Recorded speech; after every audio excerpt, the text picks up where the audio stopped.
in today's video, we'll be just continuing with a conversation on what exactly does it mean to abide. When Jesus is telling the disciples, abide, abide, he repeats the third time and the fourth time. And again, tells the disciples, abide in me. What exactly did Jesus mean? Because when Jesus calls us to attention and repeats something, it means then we need to listen. Remember that Jesus is about to ascend and he was privy. You know, God is able to know what we do not know. He knew their future. He knew what they were about to encounter after his departure when he was going. And he knew the only way for them to be able to be fruitful is by abiding in him. So then what does it mean to abide? What did Jesus imply? Number one, he implied that they needed to be connected. The connection be to Christ, because you have to, for the branch to bear fruit, it has to be connected to the vine. This life-giving connection that the branch has to be connected to the vine to receive nutrients, for it to bear much fruit, is what Jesus meant. He meant for the believer to be able to bear much fruit, they needed to abide. They needed to connect to Jesus. And remember, it was mutual. He says, abide in me and I in you. So he's lovingly calling the disciples, he's lovingly calling his children to stay connected to him. He's a gentleman. He's a loving God. He's not pushing and saying, you guys, you have to do this, but he's lovingly calling on you as his disciple to stay connected, which means it's not a hard task. It's not difficult. It's not one of those hard things that he's calling you to do. He's lovingly saying, I myself will abide in you. So it's a mutual relationship. Number two thing that Jesus is implying, he's calling the disciple to a life of dependency. That is, depending on him.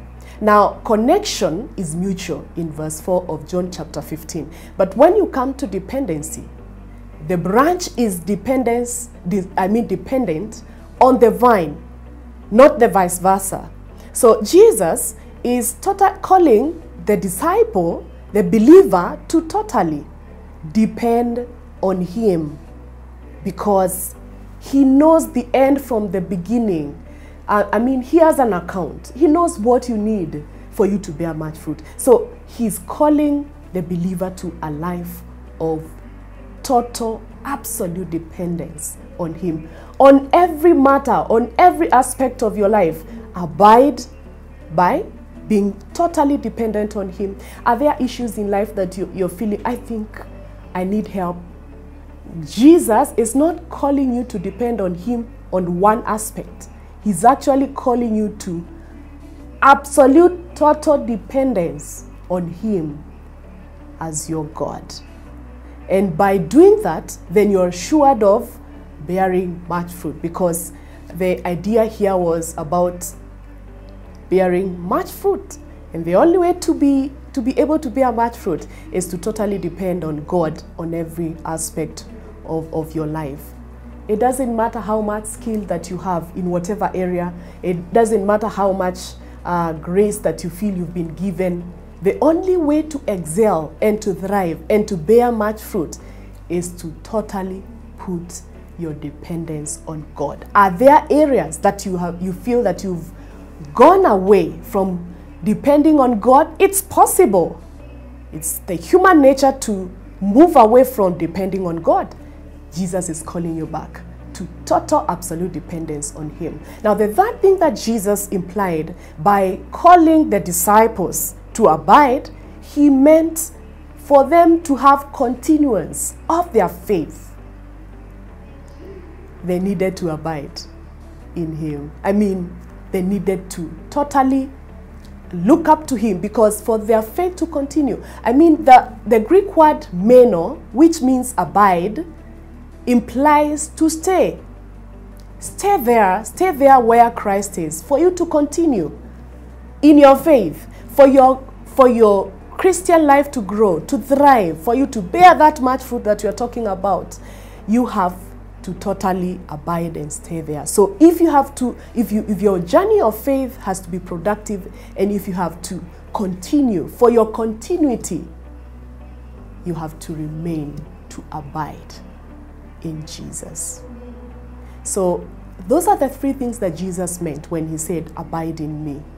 If you want to continue as a believer, if you want to totally be fruitful and productive and be above the cut of the rest, you have to abide in Christ. Thank you for watching this video. My prayer for you is that you will remain in Christ. You will stay connected to him. You will be dependent on him, and you will fully trust him for your continuity in your journey of faith. Thank you for watching. You can continue the conversation with us at the inbox section if you have any question on how to grow your faith, on how to become a better believer in Christ. Then it means we are here waiting to hear from you, and we are going to respond to you, guide you further, and even direct you. If you're also looking for a credible Bible-believing community to join, we are here listening, and we are going to respond to you. Thank you for watching CITAM Church Online. Follow us on our Instagram page, Twitter page, Facebook, and also subscribe to our YouTube channel, and you're going to receive real-time messages that will inspire you even as we minister to you by the grace and help of God. Thank you for watching. My name is Purity Murungi. God bless you.